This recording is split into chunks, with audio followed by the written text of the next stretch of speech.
Assalamualaikum warahmatullahi wabarakatuh. Buya, ini anak-anak muda zaman sekarang itu kan banyak yang menggunakan media sosial. Gimana?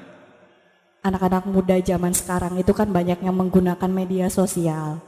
Nah, termasuk saya juga menggunakan media sosial. Saya sering men-share, misalkan contohnya saya mengikuti pengajian A, B, C, atau saya sedang berada di masjid A, B, C gitu.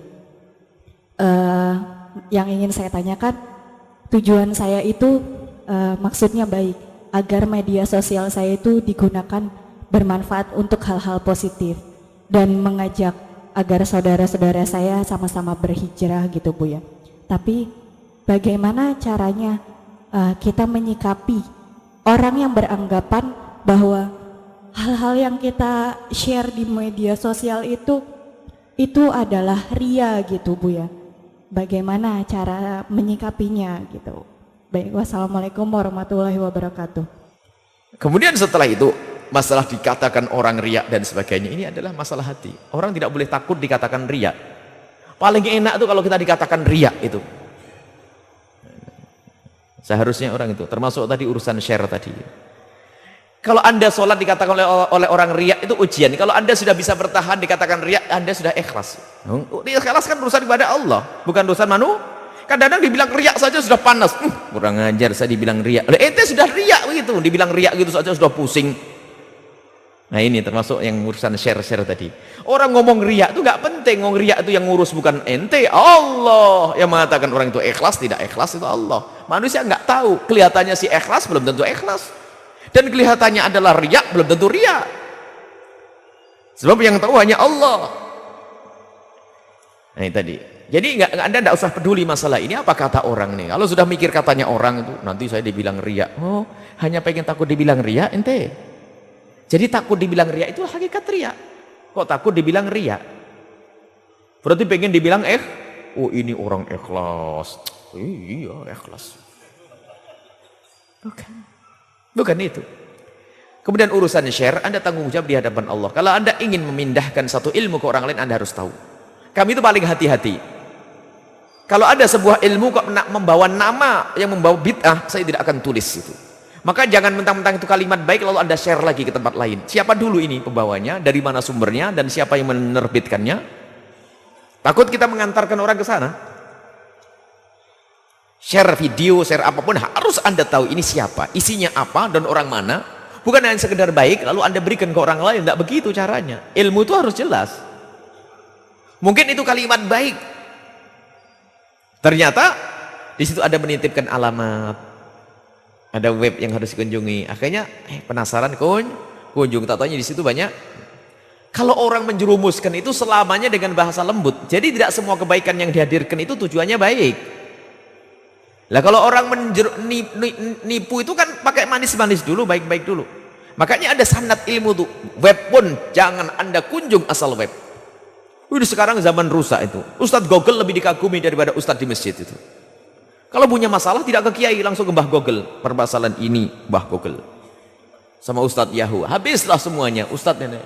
Bahkan seolah-olah lebih pintar dari kiai.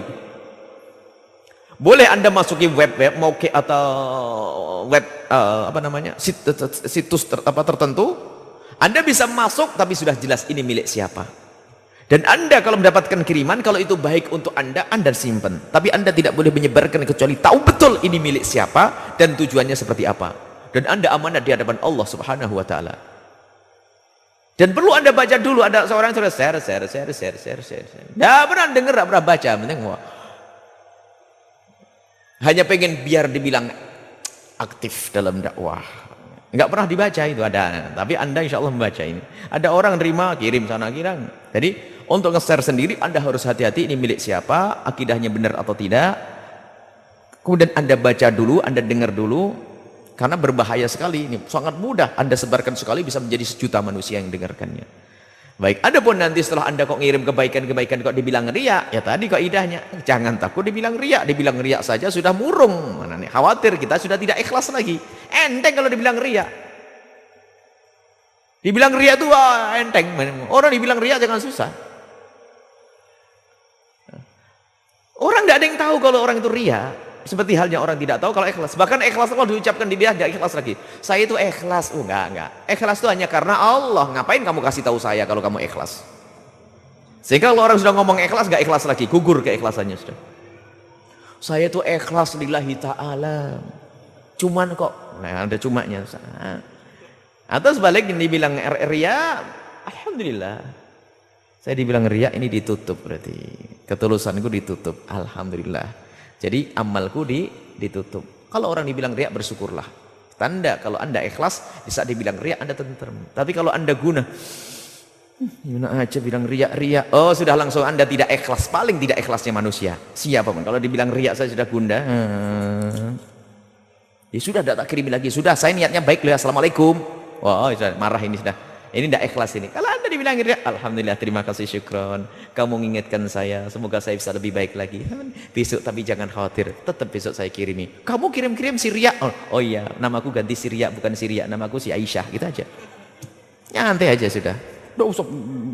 Nah ini, kalau sudah hati kita gundah, berarti anda tidak ikhlas. Siapapun, bukan bernyanyi. Kalau anda dibilang riak kok bingung, anda sendiri memang punya riak. Karena ikhlas itu sudah agak peduli. Ente ngomong apa? Ikhlas hanya karena Allah. Dibilang riak, ente ngomong riak. Anda tidak perlu omongan ente. Kalau Allah ngomong ente riak, anda baru nangis. Yang ngomong ente, oh tenang aja. Asalkan Allah tidak ngomong saya riak. Baik itu saja. Wallahu a'lam bishawab.